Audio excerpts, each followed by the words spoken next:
I find that if your system starts to ask you a question, the answer is always yes, right?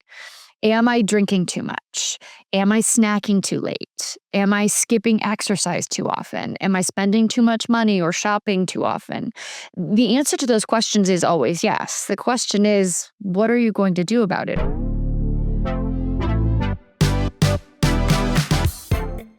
Let's take a quick moment to thank the people that support and sponsor the podcast.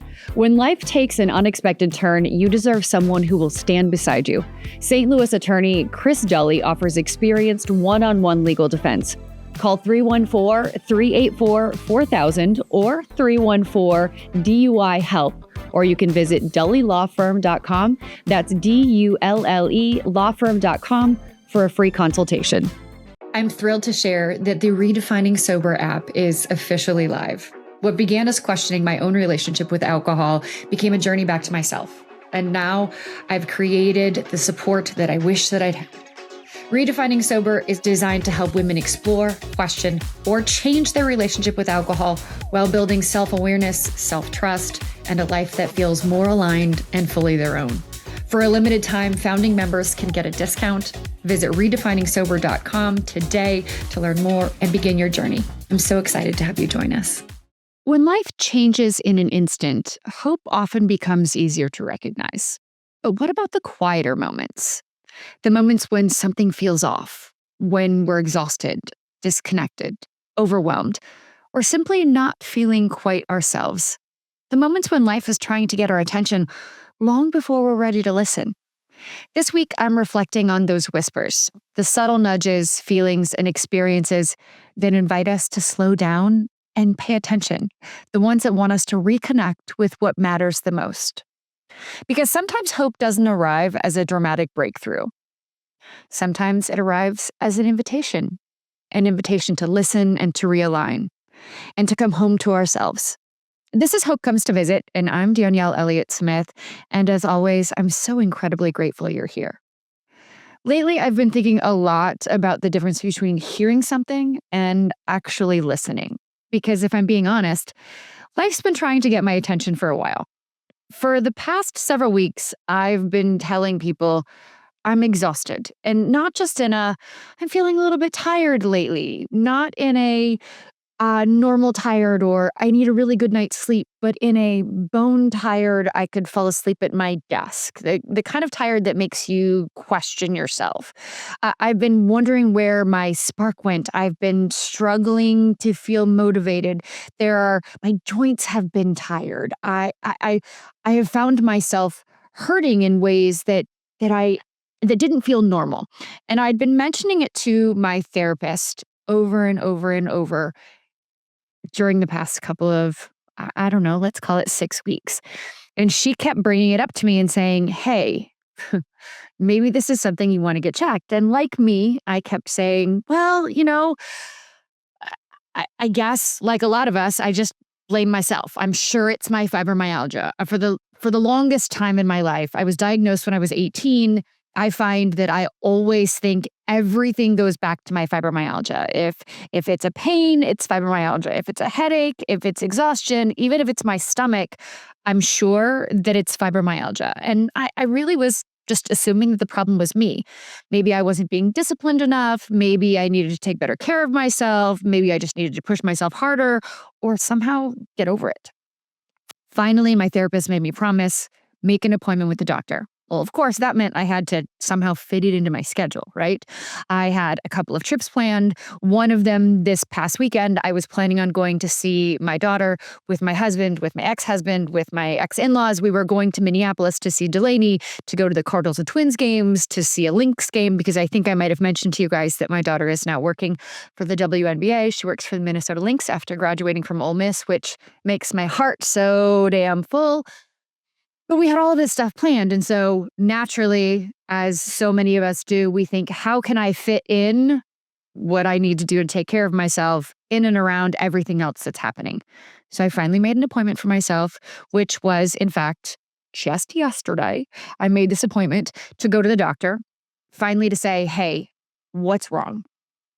But before I could get there, The last night that we were in Minneapolis, I had an itch underneath my arm. And I thought, okay, so I went to scratch and it really, really hurt.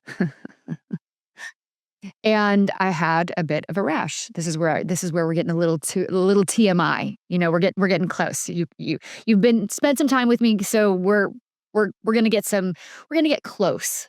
Um, Long story short, I went to the doctor yesterday, and I actually went to the dermatologist first. And while I was there, I said, "Hey, will you take a look at this?" And she looked at me and she said, "Oh, baby, you have shingles." So, while this is not an episode on shingles, I have to admit having a diagnosis of shingles was not on my bingo card for this week, for this year. What I realized was that A, I'm grateful that I have a diagnosis. B, I feel validated because all of these signals I was getting from myself, I was ignoring or trying to push off, but really my body was saying, "Hey, trying to get your attention here, Danielle, knocking on the door, want you to pay attention to me." And I kept dismissing it in the name of, there's so much to do. I'm sure it's just me. It's probably nothing. And our systems will warn us. Those gut feelings we get when we know something is off, we're supposed to pay attention. And so frequently we explain them away.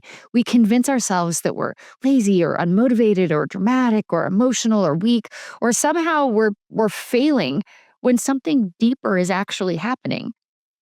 I started wondering, how many areas of life does this apply to? Not just our health, right? Life. How many times have we ignored? How many times have you ignored? How many times have I ignored exhaustion or grief or loneliness or resentment? We ignored the quiet voice that's telling us something isn't working anymore. Because the truth is, life often whispers before it shouts. A relationship that you're in, a friendship, a significant other, it doesn't fall apart overnight. Burnout doesn't happen overnight. Disconnection doesn't happen overnight. The signs are usually there. They're small at first, and it's easy for us to explain them away. They're easy to postpone. It's easy to ignore until eventually they become impossible not to hear. But we have to make a conscious choice to decide to listen. And maybe that's the question I've been sitting with lately. What in your life, what in my life, has been trying to get my attention? Clearly, my health was a big part of that, right?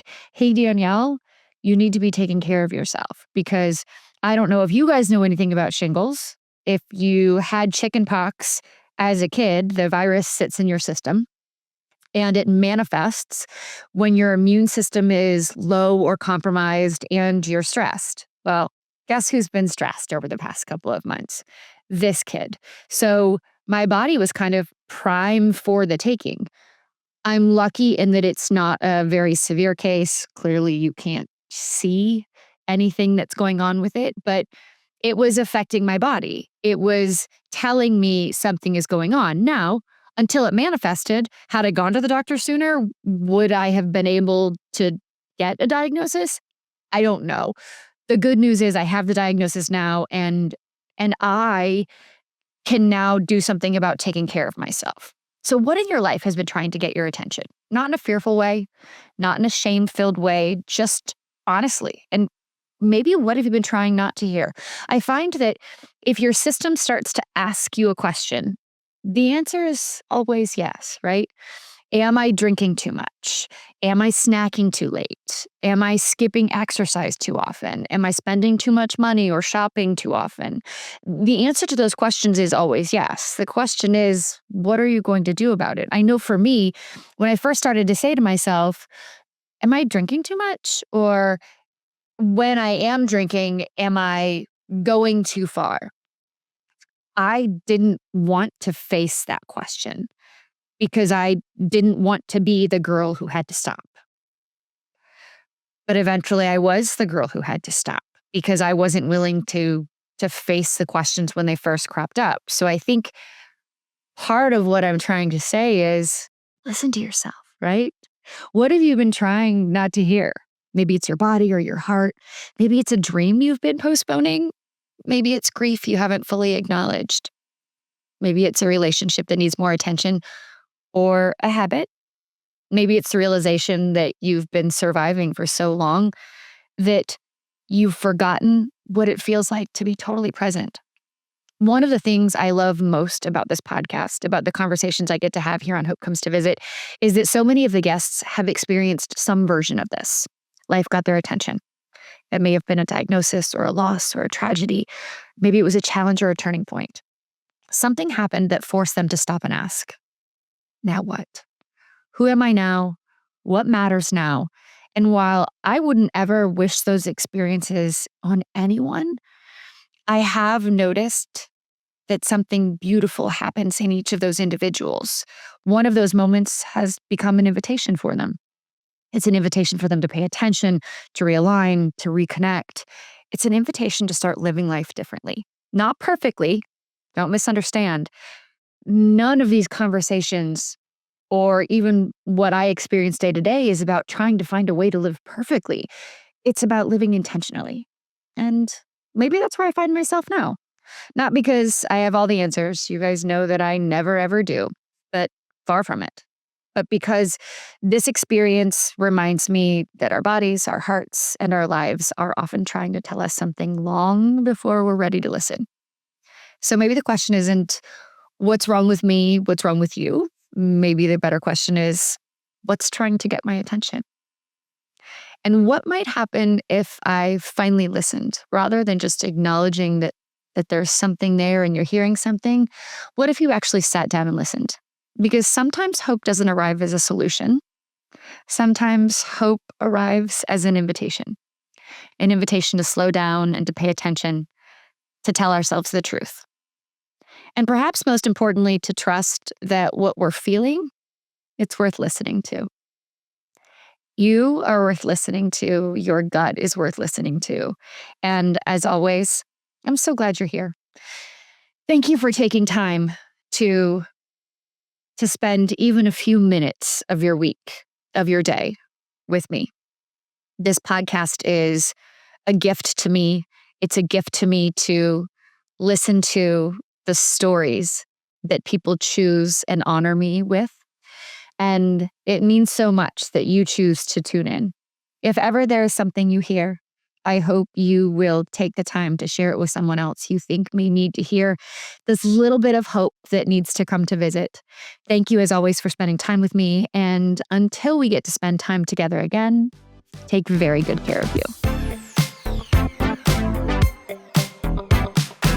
Naturally, it's important to thank the people who support and sponsor the podcast. This episode is supported by Chris Dully, a trusted criminal defense attorney and friend of mine here in St. Louis, who believes in second chances and solid representation. Whether you're facing a DWI, felony, or traffic issue, Chris handles your case personally, with clarity, compassion, and over 15 years of experience. When things feel uncertain, it helps to have someone steady in your corner. Call 314-384-4000 or 314-DUI-HELP, or you can visit dullylawfirm.com to schedule your free consultation.